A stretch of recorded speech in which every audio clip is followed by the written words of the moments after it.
Esta cápsula que les estoy grabando en este minuto corresponde a la obtención del mínimo común múltiplo utilizando la descomposición por números primos. Antes que todo, vamos a recordar cuál es la definición de un número primo. Todo número primo es aquel que solamente se puede dividir por 1 o por sí mismo. O sea, son todos aquellos números que no son divisibles más que por sí mismos y por 1. El 2, el 3, el 5, el 7, el 11, el 13, el 17, el 19, 23, 29, 31, 37, 41 son infinitos números primos, pero estos serían los primeros 20 aproximadamente. ¿Para qué se ocupa la descomposición de números primos? Para poder encontrar el mínimo común múltiplo. ¿Para qué necesitamos encontrar el mínimo común múltiplo? Para resolver este tipo de sumas o restas con fracciones que tienen distintos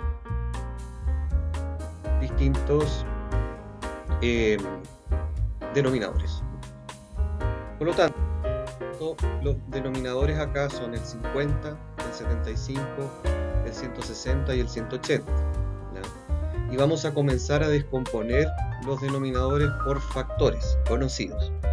Siempre preocuparnos mucho si son primos o no. Por ejemplo, el 50 se puede escribir como 25 por 2. Luego el 75 lo podemos escribir como 25 por 3.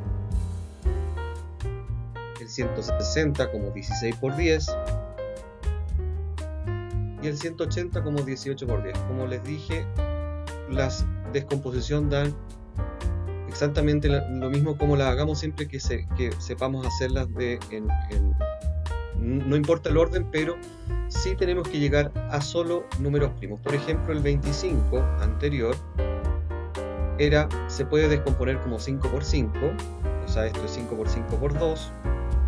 El 25 anterior también se puede descomponer como 5 por 5 y me queda 5 por 5 por 3. Esta descomposición ya está lista, porque el 5 y el 2 son números primos. Ya no puedo seguir descomponiendo. En cambio acá, 16 y 10 no son números primos porque el único número par que es primo es el 2. Luego todos los otros pares no son primos.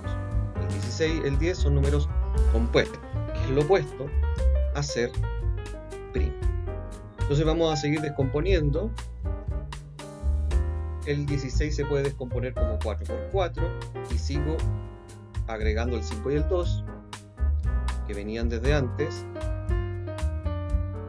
y vamos a descomponer el 18 que puede ser descompuesto como 9 por 2 y el 5 por 2 que ya esta es la descomposición del 10. 5 por 2 es 10, 4 por 4 es 16, entonces los descompuse, ¿ya? O sea, los separé en factores que aún no son primos. El 4 no es primo, el 2 sí es primo, el 5 sí es primo y el 2 es primo, pero el 9 y el 4 no lo son. Por lo tanto tengo que seguir descomponiendo hasta que llego a la siguiente.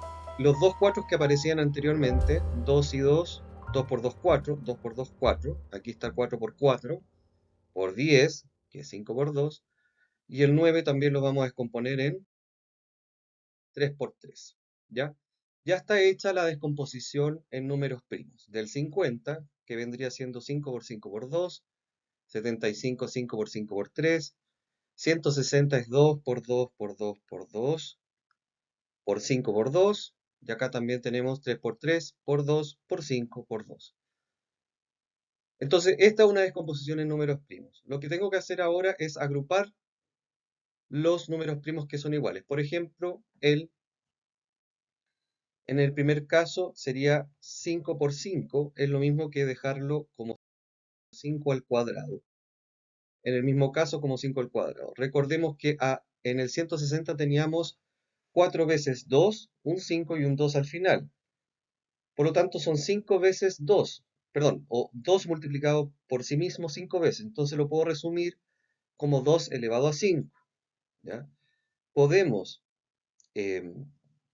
pensar entonces que esto va a quedar como 3 elevado a 2 por 2 elevado a 2 por 5, porque aquí el 2 está repetido 2 veces. En la vez anterior, en 160, 2 estaba repetido 5 veces, por lo tanto lo escribo como 2 elevado a 5. Podemos predecir entonces que esta descomposición va a ser como 3 elevado a 2 por 2 elevado a 2, porque aparece dos veces, por 5. Finalmente la descomposición queda así. 5 elevado a 2 por 2, 5 elevado a 2 por 3, 2 elevado a 5 por 5, 3 elevado a 2 por 2 elevado a 2 por 5. Y acá ya está hecha la descomposición en factores primos. Finalmente, el mínimo común múltiplo será una multiplicación de todos los números primos que hay. En este caso el 2, el 3 y el 5. Pero el exponente que vamos a poner aquí va a ser el mayor exponente que cada número exponga. Por ejemplo, el 2 acá está elevado a 1, acá está elevado a 5 y acá está elevado a 2. Por lo tanto, como regla general, debo anotar acá el 2 elevado a 5. El 3 está elevado a 1, acá cuando está elevado a 1 no se anota el número, está elevado a 2 aquí y en ninguna otra parte más. Por lo tanto, aquí el número que debería ir acá es el 2 y el 5, como mayor exponente que tiene, es el 2, debería ir el 2 acá. Entonces sería 2 elevado a 5 por 3 elevado a 2 por 5 elevado a 2. Recuerden, la clave es elegir el exponente mayor de cada número primo. Por lo tanto, como les había dicho, 2 elevado a 5 por 3 elevado a 2 por 5 elevado a 2. ¿Por qué? Cada número primo, el 2, el 3, el 5 que aparecieron aquí, debo elegir el número más grande, el exponente más grande, el exponente es el número chiquitito de arriba, 2 elevado a 5, porque aparece el 2 elevado a 1, 2 elevado a 2, pero debo elegir el más grande, siempre, 2 elevado a 5. 3 elevado a 2 y 5 elevado a 2. 2 elevado a 5, esto lo pueden calcular, es 2 multiplicado por sí mismo 5 veces, 32, por 3 elevado a 2 que es 9, 3 por 3 es 9, y 5 por 5 que es 25. ¿Ya? Este es el resultado de 2 elevado a 5, el resultado de 3 elevado a 2 y el resultado de 5 elevado a 2. Si esto lo multiplico completo,